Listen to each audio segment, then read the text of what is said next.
הרב לא יושיע מה שברוך ומוריד הגשם מחלתו חיים מחסים לחיים איתי מרחמים רבים סומק נובדים מפתח לעומת שיר אשר מקיים אותו שני אפר מלחמך בעל גברו שמידה מלאך. Dan, we daven every single day. Shachrit, Mincha, Mariv, even Musaf sometimes. It feels like we're just repeating the same monotonous prayers over and over again. Doesn't it feel like sometimes it just kind of loses its meaning? Great point, Ezra. This week's Parsha Beshalach, has the answers. Welcome to Dan and Ezra Discuss the Parsha. Brief overview. We're on our way out of Egypt. The Egyptians are chasing after us, and we're freaking out. Hashem helps us get to the Yam Suf, which he then splits in half like a delicious Oreo. Ezra, that's not at all what it was like. That's a terrible analogy. You weren't there. The Jews cross the Yam Suf, and it turns back into a full-blown ocean, which then wipes out the entire Egyptian army. The Jews sing the iconic Oz Yashir for the first time. And then they get back to complaining. Bitter water, no food, no meat, no water. Basically, they complain a lot. What a shocker, Jews complaining. Then Amalek attacks us, and we're commanded to remember them. We're going to talk about an interesting Rashi and how multiple interpretations of the Rashi teach us how we can approach prayer. Early on in the Parsha, verse Yud says, Ufaro hikriv, vayisuvne Israel et enehem, b'hine mitzrayim noseh acharehem, vayiruma od, vayitzakuvne Israel el Hashem. Paro advanced, and the Jews raised their eyes, and behold, the Egyptians were coming after them. They were very frightened, and Bnei Israel cried out to Hashem. Rashi explains what it means that they cried out to Hashem. Rashi says that they took upon the profession of their ancestors, namely praying. And then Rashi brings up 3 verses, one for Avraham, one for Yitzchak, and one for Yaakov, where they are davening Shachrit, Mincha, and Mariv, respectively. But in the very next verse, Bnei Israel turns around and complains to Moshe. Is it because there was a shortage of graves in Egypt that you took us to die in the desert? What is it that you've done to us taking us out of Egypt? There seems to be a contradiction here in Bnei Israel's actions.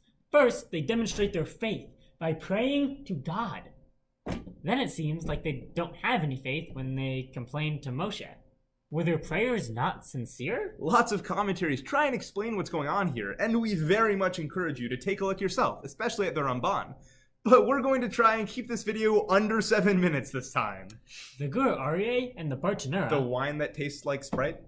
No, the famous Italian commentator who comments on the Mishnah, who lived in Bartanura. They solved this problem by interpreting Rashi. When Rashi said the Jews adopted the profession of their ancestors, they interpret that as it wasn't really a sincere prayer. It was a habit. They didn't pray to God because they believed he would save them, but because prayer was just a custom they inherited. But this Chabad commentary, the Toras Menachem, brings a different approach to understanding Rashi. They say that it wasn't the prayer that was insincere, but the complaints to Moshe. See, when people are in a panic, they say things out of desperation that they don't really mean. Even people who have a strong faith in Hashem are still going to be frightened when their lives are in danger. The Jews complained out of fright, not out of a lack of faith. Also, this commentary stresses that when Rashi said that the Jews were taking up the profession of their forefathers, Rashi supplied 3 verses of casual, regular prayer.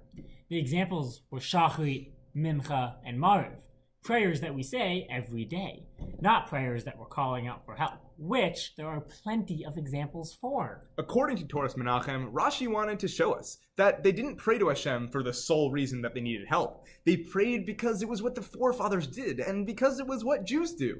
So too, we shouldn't only pray when we need help. We shouldn't learn Torah only when we need to know something. We should daven and learn every day because it's part of who we are. It's a great lesson, but Gur Aryeh's argument did have a point. He said that the fact that they davened every day was the reason why it was losing its meaning. And in our lives, we often see that when we do things every single day, they start to lose meaning. When we put these commentaries together, we came up with an important realization regarding everyday tasks. You can take a task, like davening, and treat it like a habit. It's something you were told to do, so you do it. You do it every day, and it becomes repetitive and meaningless. Or you can think of davening and Torah study as a Jew's professions, a career that we work our whole lives on. Think of it like your dream job. You'll do it every day, but you'll always make sure it keeps its meaning.